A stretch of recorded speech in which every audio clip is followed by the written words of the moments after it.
Hello everyone, welcome to the channel. Today in this video, we will see how to see deleted messages on Snapchat.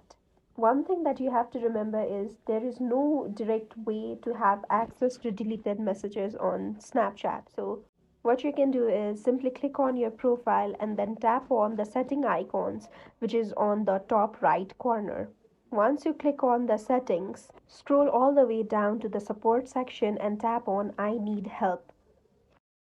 Scroll all the way down and you will see Contact Us option. Tap on it and now a new section will be opened. There you have to choose the last option you can see, that is I have a privacy related question. Now again scroll down and you will see Still Need Help bar.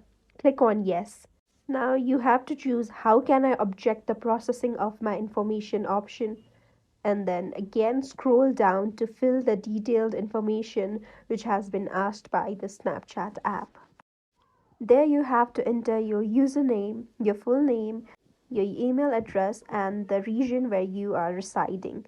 After that, under the description section, you have to write your problem. That is, you have to write that I want to see the deleted messages. However, you must mention an appropriate region for Snapchat to let you have access to the deleted messages. After you are done with the description section, all you have to do is tap on the submit button, and now your problem has been reported to the Snapchat and it will soon reach out to you. And that's it. I hope this video was helpful to you. If you liked the video, hit the like button and do not forget to subscribe the channel. If you have got any queries or recommendations, feel free to reach out to us through the comment section. Thank you so much for watching the video. I'll see you in the next one.